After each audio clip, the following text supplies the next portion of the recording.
Adelante. Muchísimas gracias, Barbie, Javier. Y esto era esperado seguramente por quien hizo la denuncia. Estamos hablando de la fiscal de Derechos Humanos, Verónica Simes Endebielke, por cuanto ya salió un dictamen de la agresión que recibió. Obviamente esto fue desde la oralidad, hubo un calificativo hacia la fiscal. Y bueno, hizo la denuncia como corresponde y ya hay un dictamen. Lo vamos a conocer a través de la doctora Verónica Simes Endebielke. Doctora, muchísimas gracias. Bueno, salió ya la resolución. ¿De qué se trata? Sí, buenos días. En el día de ayer recibí una resolución de la jueza de violencia familiar y de género número 1, donde a raíz de la denuncia que hice por violencia mediática institucional en contra del diputado nacional, la misma tomó medidas, entendiendo que se había afectado con esas expresiones públicas, no solo mi dignidad como mujer, sino como funcionaria del Ministerio Público Fiscal, y lo ha intimado a que se abstenga de ejercer cualquier tipo de acto de violencia hacia mi persona, que me afecten como mujer, a través de cualquier medio, redes sociales, telefónicos, etcétera.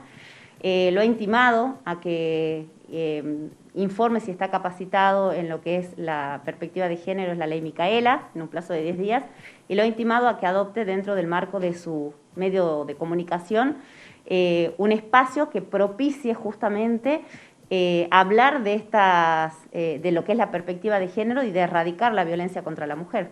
Claro. ¿Él en algún momento le pidió perdón y cómo lo tomó usted? No, no fue un perdón, en primer lugar, un pedido de disculpas a través de una red social no es una disculpa como corresponde. Tampoco es cierto que me ha remitido una carta, porque esa carta no ha llegado a mi despacho, todo el mundo sabe dónde trabajo, tampoco ha llegado a mi casa. No son las disculpas que creo que corresponde, porque vuelve a referirse en los mismos términos, es decir, que él quiso decir lo que dijo, así que no son disculpas, y por eso también le he iniciado una querella por injurias, a mi honor. Soy una persona que vengo de una familia que se ha dedicado a trabajar toda la vida, un apellido que es conocido en la ciudad de Salta, y no solamente respecto de mis padres y mis hermanos, sino también respecto de mis hijos fundamentalmente. Javier, Barbie, los escucha la doctora Simes Endebielke. ¿Cómo le va, doctora? Buen día, muchísimas gracias por atendernos, buen viernes y adelantadamente buen fin de semana. ¿Se debería actuar siempre de la manera en que usted lo hizo, recurriendo a la justicia? Porque lo que hemos notado, doctora, es que habitualmente se da esto de forma mediática, continúa de forma mediática y no tiene fin. ¿Esta es la manera de darle un fin y corregir ciertas actitudes? Yo entiendo que sí, buen día, gracias. Entiendo que sí, porque si no, en vez de cumplir con los mandatos constitucionales y legales para erradicar y prevenir y sancionar la violencia contra la mujer, nos sumamos en un juego que es solamente mediático, y esta es una de las formas que creo que se da cumplimiento, y comparto el fallo de la jueza de que debe erradicarse esta violencia contra la mujer, y esta es una de las formas, para eso están los mecanismos. Yo soy una persona que ejerzo la profesión del derecho, en este caso en el ámbito del Ministerio Público Fiscal, y también ha afectado mi dignidad, porque soy una persona que me dedico a hacer nada menos que investigaciones penales. Entonces, si una persona tiene esas expresiones hacia mi persona, ¿qué credibilidad puede tener la ciudadanía respecto de las investigaciones que llevo adelante? Entonces, en ese sentido, la jueza así lo ha entendido, no solo como mujer, sino también como funcionaria, más allá que como funcionaria, y también lo expuse en mi denuncia, y lo comparte la jueza en el fallo. Estoy expuesta a las críticas a mi trabajo, pero una cosa es la crítica y otra cosa son este tipo de expresiones a las que ya no me voy a referir, en donde claramente se afecta el honor de una mujer. Yo sobre mi vida privada me amparo en el artículo 19 de la Constitución, y creo que nadie tiene derecho a hablar sobre lo que puedo o no hacer sobre mi vida privada, de manera tal que yo tampoco lo hago. Así que, como dije, desde el día 1, soy una mujer que tengo palabra, pero también soy una mujer de hechos, y voy a tomar todas las vías legales correspondientes para que, si este es un caso ejemplificador, así lo sea, y que deje de confundirse que las mujeres nos amparamos en todo lo que es lo que nos ocurre en la violencia de género. La violencia de género está muy bien establecida en las normas, y cuando es violencia de género, yo insto a quienes sean víctimas que tomen los mecanismos legales correspondientes, y cuando no sea violencia de género, tampoco ampararnos en lo que no es violencia de género, porque si no, obstruimos el trabajo de las verdaderas víctimas. Claro.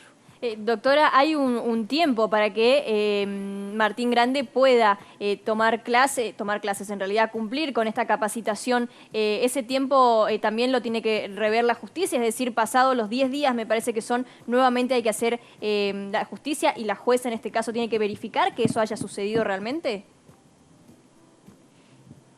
Sí, la jueza lo ha intimado a que acredite en ese plazo el cumplimiento de todas las medidas. Ese plazo va a empezar a correr una vez que esté notificado y si no cumple, ya ha establecido los apercibimientos. Uno es remitir las actuaciones a la justicia penal. En este caso sería el delito de desobediencia judicial, porque hay una orden de una jueza. Y en el caso de que no cumpliera con los otros parámetros, veremos qué tipo de sanción le corresponde. ¿Cómo comenzó todo esto, doctora? Estamos hablando de facturas apócrifas y demás, y se lo pregunto simplemente para que la gente pueda entender cómo se llega a esta instancia. Bueno, esta instancia se llega en el mes de junio del año pasado, cuando me encontraba a cargo de la Fiscalía de Delitos Económicos Complejos, y en un medio radial escucho expresiones que hizo el diputado en relación a uno de los imputados de la causa, donde él dijo que era el salame de un sanguchote. En esas expresiones, y si bien la causa está pendiente de determinar la competencia ante la Corte, me parecieron como fiscal expresiones que tenían o que guardaban relación con esa causa. Entonces, en ese sentido, lo cité como testigo, quiero aclarar que es como testigo. Le informé de sus privilegios constitucionales porque él tiene privilegios a diferencia del resto de los ciudadanos que no los tenemos. Él se sometió voluntariamente a la declaración testimonial, incluso la grabó sin mi autorización, con lo cual no me opuse porque no tengo por qué esconder cuáles son los actos que llevo a cabo. Y le preguntamos concretamente a qué se refería con esa expresión a los fines de dilucidar, en mi entendimiento, que sabía quiénes más podían estar involucrados. La declaración fue en el sentido de que él solamente había tomado conocimiento por la prensa y que fue una expresión que, bueno, que él no dio mucha explicación de por qué. Y a partir de allí comenzó su ataque hacia mi función, que sigue, lamentablemente, pero como funcionaria sé que estoy expuesta a las críticas y las voy a seguir soportando hasta el día que siga en este cargo o me retire. Pero cuando eso excede la crítica a mi función, porque no solamente me ha tratado de muchas maneras en relación a mi función, creo que no soy una persona que cajonea causas y he dado cuenta de eso claramente, y quien tenga alguna duda siempre lo invito públicamente y lo digo a través de mis redes a mi despacho para que vea cuál es el trabajo que realizamos y cuál es el trabajo que he hecho en todas las fiscalías en las que he estado. Y cuando excede esa crítica a la función pública, y pretende ampararse en su inmunidad de opinión como diputado, está totalmente equivocado y así lo ha entendido la justicia. Así que esperemos que como un representante del pueblo salteño dé el ejemplo y acate el fallo de la jueza de violencia familiar y de género. ¿Cómo quedó ese caso de las facturas apócrifas? ¿Siguen debatiendo todavía la competencia? Sí, es un caso que está a las resultas de lo que establezca la Corte Suprema de Justicia. Es un caso que ha sido apelado no solo por la FIP, sino también ha sido apelado por los fiscales en el entendimiento de que esa causa debía tratarse como un todo, ¿sí? Es decir, hay muchos elementos para entender que esa defraudación al Estado, que es la causa de asociación ilícita tributaria, por evasión tributaria, tenía que ver con justamente estas negociaciones que se hacían en el ámbito de la municipalidad y otras empresas de la provincia.